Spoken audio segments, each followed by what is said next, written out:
The Christmas Present, a short story by Richmal Crompton, narrated by Kenneth De Silva. Mary Clay looked out the window of the old farmhouse.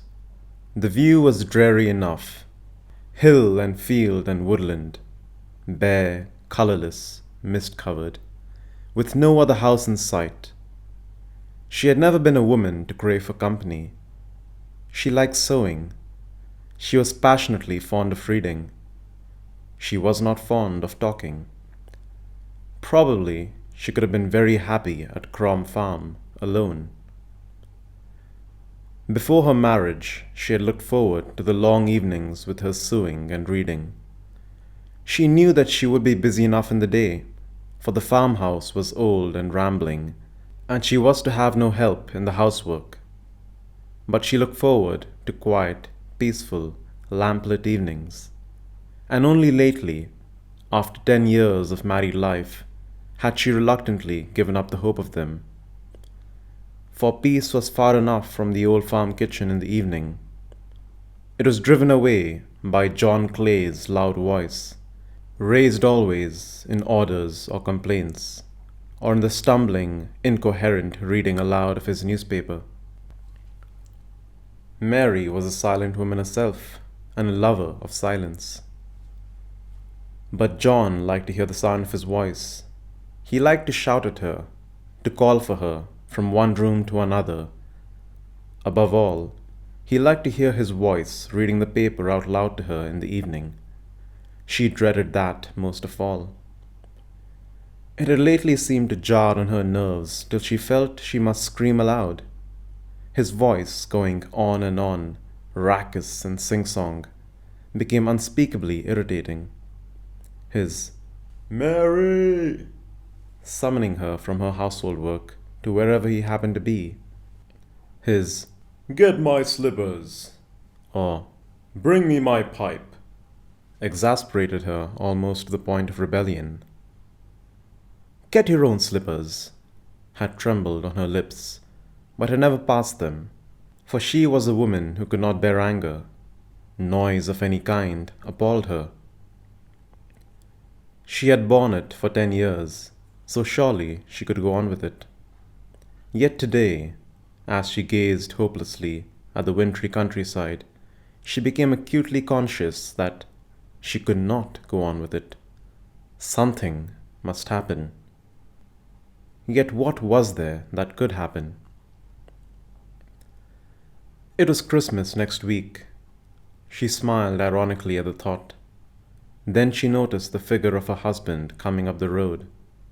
He came in at the gate and round to the side door. "Mary!" She went slowly in answer to the summons. He held a letter in his hand. "I met the postman," he said. "From your aunt." She opened the letter and read it in silence. Both of them knew quite well what it contained. "She wants us to go over for Christmas again," said Mary. He began to grumble. "She's as deaf as a post. She's almost as deaf as her mother was. She ought to know better than to ask folks over when she can't hear a word anyone says."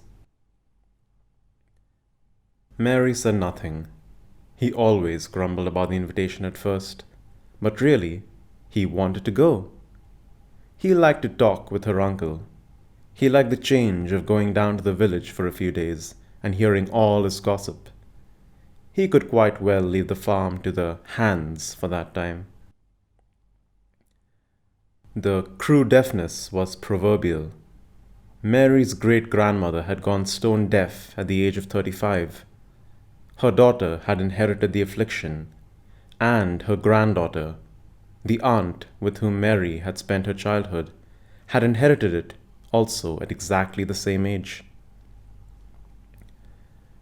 "All right," he said at last, grudgingly, as though in answer to her silence. "We'd better go. Write, and say that we'll go." It was Christmas Eve. They were in the kitchen of her uncle's farmhouse. The deaf old woman sat in her chair by the fire, knitting. Upon her sunken face there was a curious, sardonic smile that was a habitual expression. The two men stood in the doorway. Mary sat at the table, looking aimlessly out the window. Outside, the snow fell in blinding showers. Inside, the fire gleamed onto the copper pots and pans, the crockery on the old oak dresser, the hams hanging from the ceilings. Suddenly, James turned. "Jane!" he said. The deaf woman never stirred. "Jane!" Still, there was no response upon the enigmatic old face by the fireside. "Jane!" She turned slightly towards the voice. "Get them photos from upstairs to show John," he bawled. "What about boats?" she said. "Photos!" roared her husband. "Coats?" she quavered. Mary looked from one to the other. The man made a gesture of irritation and went from the room. He came back with a pile of picture postcards in his hand. "It's quicker to do a thing oneself," he grumbled. "They're what my brother sent from Switzerland, where he's working now. It's a fine land, to judge from the views of it." John took them from his hand.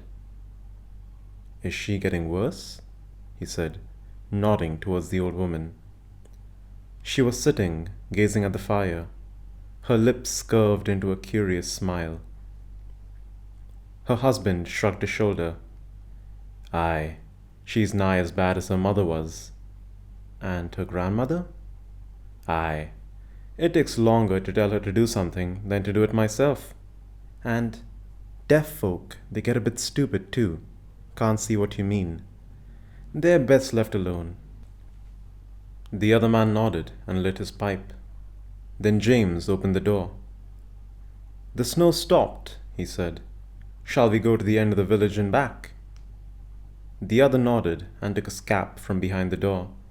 A gust of cold air filled the room as they went out.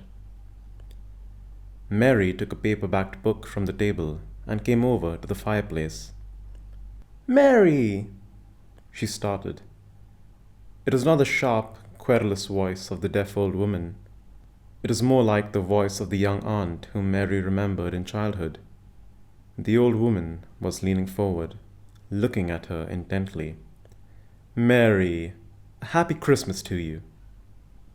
And, as if in spite of herself, Mary answered in her ordinary low tones, "The same to you, Auntie."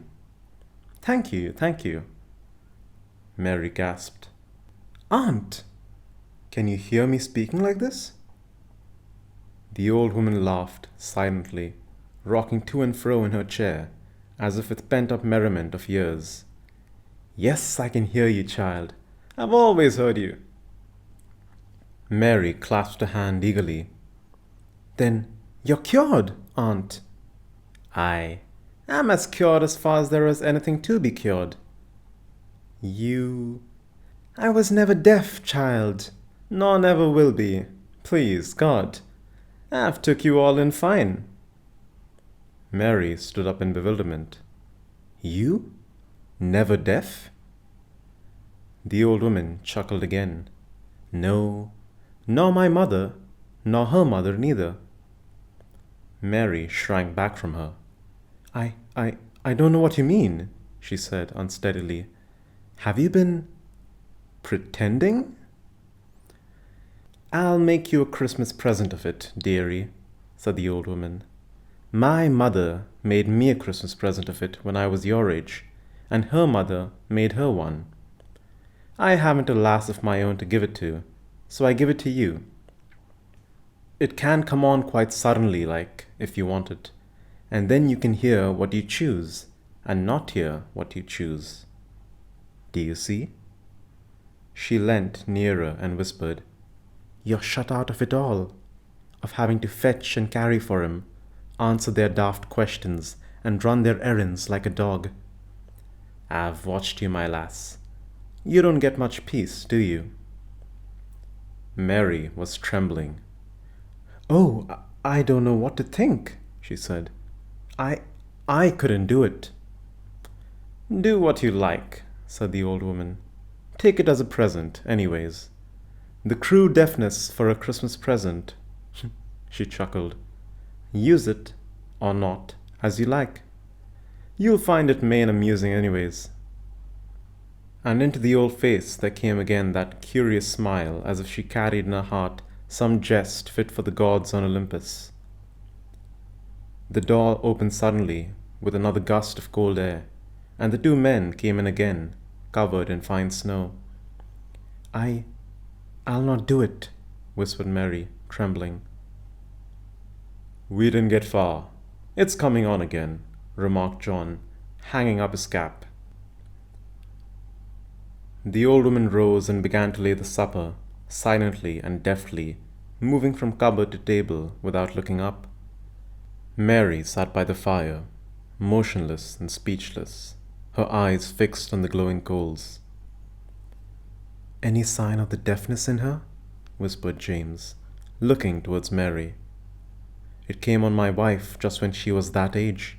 Aye, so I've heard. Then he loudly said, Mary!